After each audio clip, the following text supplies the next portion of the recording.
Now, with the recent HSR 3.4 livestream showcasing everything to expect in the next patch, alongside the conclusion of Amphorius' story, it is, without a doubt, going to be quite an influential patch for Honkai Star Rail story going forward. However, the introduction of the Fate Unlimited Bladeworks collab provides quite a bit of implications towards the future of Penaconi's story. After all, the Holy Grail isn't an item that should be used lightly. Alongside the addition of Archer, Saber, and even Lancer to the cast, it's clear something wrong is going to happen within the Land of Dreams. Now, I am Shintaro, and I will discuss the possible long-lasting implications that this event and story could have towards the future of Penacony. Now, I understand quite a bit of the HSR player base hasn't really seen Fate in any of its gazillion spin-offs and games, so let's briefly discuss the Holy Grail and what the Holy Grail War entails.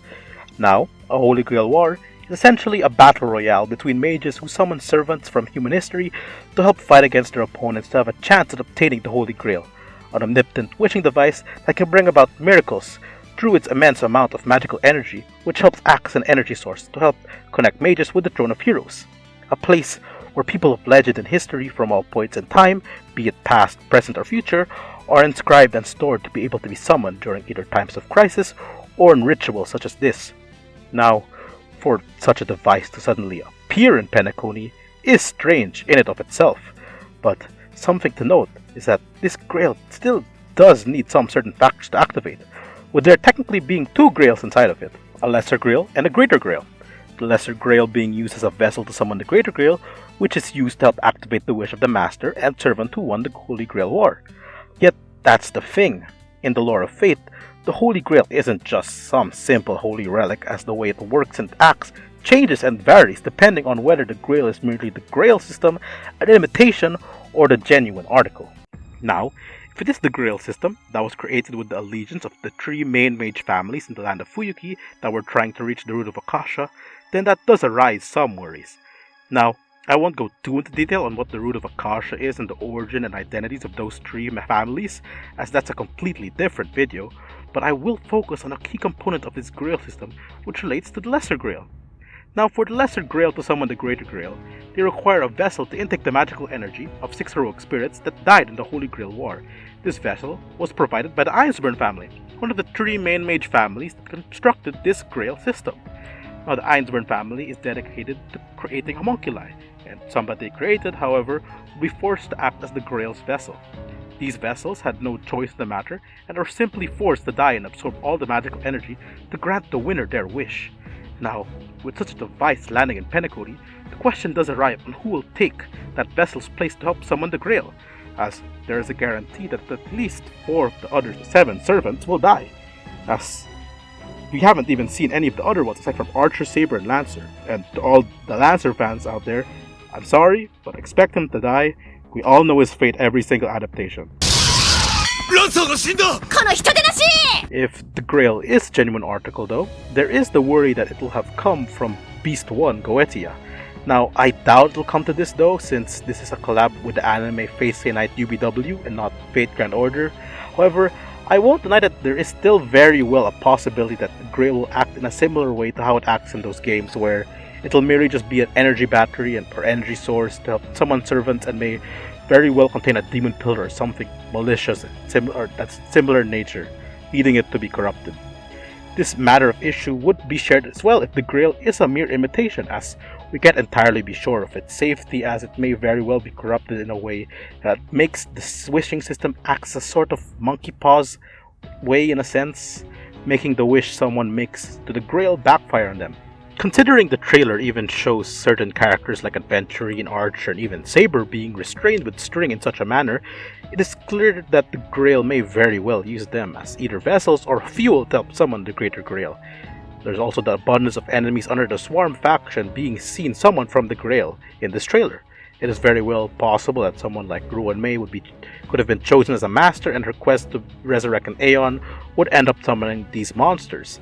There is no real proof exactly for my claims, but the introduction of these enemy types clearly indicates that without a shadow of a doubt, there is something wrong with the Grail, and it will greatly affect the way the Holy Grail War will end, alongside possibly causing mass destruction to areas in the Land of Dreams. After all, the implication of Archer being summoned means that something is very wrong. Why do I say this, you may ask? Well, to explain, let's first look into how the Throne of Heroes works. Now, for a hero to be inscribed upon the Throne of Heroes, their legend or history has to have made a great impact on humanity after their death. This is how people like Napoleon, Alexander the Great, or even Robin Hood are able to manifest into the Throne of Heroes and be summoned into battle during Holy Grail Wars. Now, their power as a servant also depends on the strength of their legend, which their greatest move, which is essentially their ult, called their Noble Phantasm, is also boosted by the influence of their story on humanity. This is why someone like Nikola Tesla wields his famed invention Tesla Coil as his Noble Phantasm. Another great example of this notion would of course be Saber herself, and her importance as King Arthur in the legend of King Arthur and the Round Table. Yes, this woman is King Arthur. Don't ask more about it, it leads to further questions, it's fine, don't worry about it. Anyway, her weapon, Excalibur, is such an important item in history and legend that its power is immense and can easily fell any opponent it's put up against. This is the strength of the weapon known as the Sword of Promised Victory, which helps symbolize and physically manifest Saber's ideals as the King of Kings. This is what the Holy Sword of Excalibur represents and how strong its legend is due to its notoriety. Because of this, servants have to find ways to conceal their identities to prevent their legends from being revealed to their opponents. This is why Saber uses wind to help mask the blade of Excalibur, to help hide her true identity as the King of Knights of the Holy Sword. The use of class name also plays a role in helping conceal her identity. After all, if you were to summon Achilles as a servant, you really wouldn't want others knowing that his heel is his weak spot. Servants like Saber or even Lancer use those names, as their real names are, as Lancer is also known as Cuchulainn from the Celtic legend of the Ulster Cycle. If that's revealed, a lot about his identity and weakness will be known to his opponents. Now, the question is that these legends and myths come from our world. These are legends and myths of proper human history.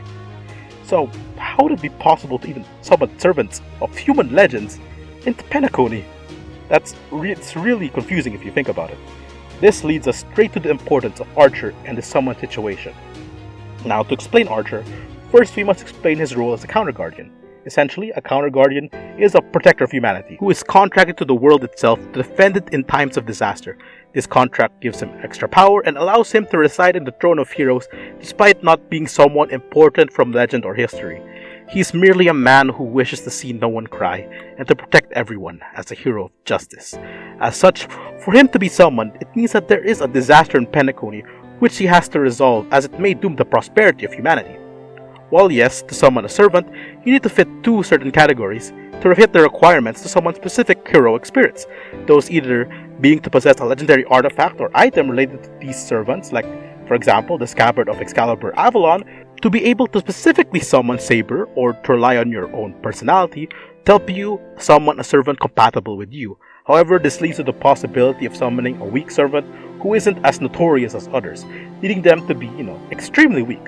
With that in mind, Archer currently has only been known to be someone with a certain jewel heirloom that should not be accessible in this game. The only other time you can easily summon him is in Fate Grand Order during humanity's incineration. As a counter guardian, he really can only be summoned during times of crisis, which, in Fate Unlimited Blade Works, it's essentially a time of crisis. So, him appearing in the Land of Dreams, it's clear that something threatening humanity resides there.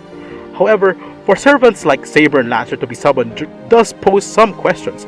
We do learn in Fate Grand Order that in a phenomenon known as Lostbelts, which essentially are a theoretical world that could have happened if humanity went down the wrong path, servants of proper human history could still be summoned as long as they have ties to the land, or someone would instead take upon their name and legend, but adapt it in some way.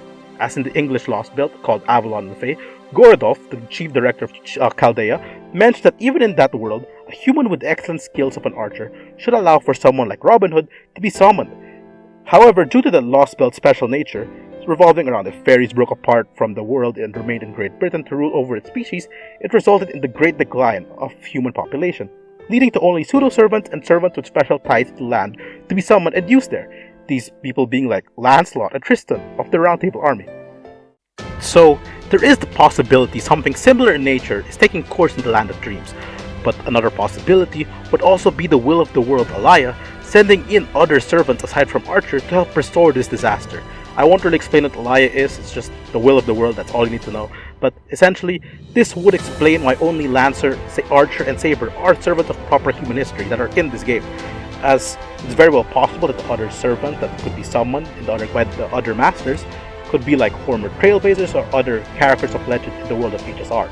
This notion isn't exactly new, as this has happened multiple times in FGO during Lostbelts, from the world where humanity broke off from its proper destiny due to the immense cold overtaking the earth, to the world where, due to the constant meddling of the Greek gods, humanity is now solely immortal, and those deemed to be trash are thrown out of Olympus and reside in Atlantis, awaiting imminent destruction by the goddess of hunting. The counterforce has sent servants of different legends, origins, and history to help defend the world from destruction, to allow the team of Chaldea to help restore the world to its proper state. This very well could be a similar situation. Another big thing to consider is that this type of situation has already happened in the Japanese Lostbelt of Heian-kyo, where a corrupted grail was sent to that time period, and it was up to the Master of Chaldea to help stop the disciple of the foreign god Ashia Doman, who is trying to end the proper flow of human history by creating such a disruption. This very well could be a similar situation. As such, with the counterforce sending in the wrought iron hero, and possibly even the King of Kings and the Hound of Kulan to Penaconian, then without a doubt, while one master's dreams might finally be realized in this war, if the war truly does go against humanity's wishes, then it is up to humanity's fate to decide whether the people in the land of dreams have the determination to not falter and persevere against the disaster that is to come, just like it has every single time when viewing that young master's attempt to try to fight back against the evils of humanity, just to take back his and humanity's future. 人類をより長く、より確かに、より強く繁栄させるための断り、人類の後悔。これを魔術世界では人理と呼び、彼らカルデアはこれを尊名として守り続けた。俺は藤丸律が多くの人たちに助けられ、多くの人たちの代わりにここにいるカルデアの魔